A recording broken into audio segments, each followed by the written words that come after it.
नमस्कार दोस्तों, आपका स्वागत है हमारे YouTube चैनल पर। आज हम आपको एक अत्यंत महत्वपूर्ण कहानी के बारे में बताने जा रहे हैं। रत्नमंजरी, जन्म तथा सिंहासन प्राप्ति। यह कहानी सिंहासन बत्तीसी के अनुप्राणित हिस्से में से भाग 1 है, जो हमें राजा विक्रम के जन्म और उनके अद्भुत सिंहासन की प्राप्ति की कथा सुनाती है। चलिए शुरुआत करते हैं। सिंहासन बत्तीसी की कहानी में पहली पुतली रत्नमंजरी हमें राजा विक्रम के जन्म की कथा सुनाती है और फिर उनके सिंहासन प्राप्ति के विशेष पलों को दर्शाती है। यह एक अद्भुत यात्रा है जो हमें राजा विक्रम के जीवन के महत्वपूर्ण क्षणों को जानने का मौका देती है। वह इस प्रकार है। आर्यावर्त में एक राज्य था जिसका नाम था अम्बावती। वहाँ के राजा गंधर्वसेन ने चारों वर्णों की स्त्रियों से 4 विवाह किए थे।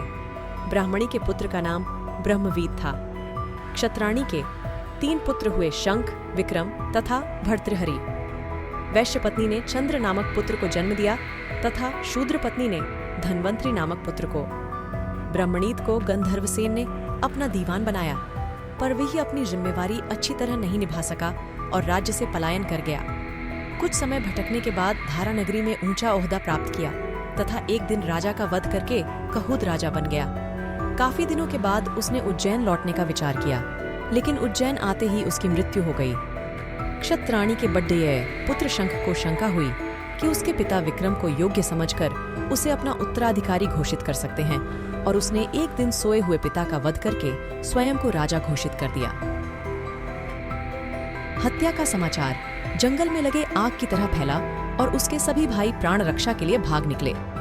विक्रम को छोड़ दियाजकर बाकी सभी भाइयों का पता उसे चल गया और वे सभी मार डाले गए। बहुत प्रयास के बाद शंख को पता चला कि घने जंगल में सरोवर के बगल में एक कुटिया में विक्रम रह रहा है तथा कंदमूल खाकर घनघोर तपस्या में लीन है। वह उसे मारने की योजना बनाने लगा और एक तांत्रिक को उसने अपने षड्यंत्र में शामिल कर लिया। योजना अनुसार तांत्रिक विक्रम को भगवती आराधना के लिए राजी करता तथा भगवती के आगे विक्रम के सर झुकाते ही शंख तलवार से वार करके उसकी गर्दन काट डालता। मगर विक्रम ने खतरे को भांप लिया और तांत्रिक को सर झुकाने की विधि दिखाने को कहा। शंख मंदिर में छिपा हुआ था। उसने विक्रम के धोखे में तांत्रिक की हत्या कर दी। विक्रम ने झपटकर शंख की तलवार छीनकर उसका सर धड़ाधड़ से अलग कर दिया। शंख की मृत्यु के बाद उसका राज्यारोहण हुआ। एक दिन शिकार के लिए विक्रम जंगल गए। मृग का पीछा करते करते सबसे बिछुदेश कर बहुत दूर चले आए। उन एक महल दिखा और पास आकर पता चला कि वह महल तूतवरण का है, जो कि राजा बाहुबल का दीवान है। तूतवरण ने बात ही बात में कहा कि विक्रम बड्डे ही यशस्वी राजा बन सकते हैं यदि राजा बाहुबल उनका राज तिलक करें। और उसने यह भी बताया कि भगवान शिव द्वारा प्रदत्त अपना स्वर्ण सिंहासन अगर बाहुबल विक्रम को दे दें तो विक्रम चक्रवर्ती सम्राट बन जाएंगे। बाहुबल ने विक्रम का न केवल राज तिलक किया, बल्कि खुशी खुशी उन्हें स्वर्ण सिंहासन भी भेंट कर दिया। कालांतर में विक्रमादित्य चक्रवर्ती सम्राट बन गए और उनकी कीर्ति पताका सर्वत्र लहरा उठी। तो यह रही हमारी आज की कहानी सिंहासन बत्तीसी, भाग 1, रत्नमंजरी, जन्म तथा सिंहासन प्राप्ति की। आपने इसे देखा, सुना और सीखा।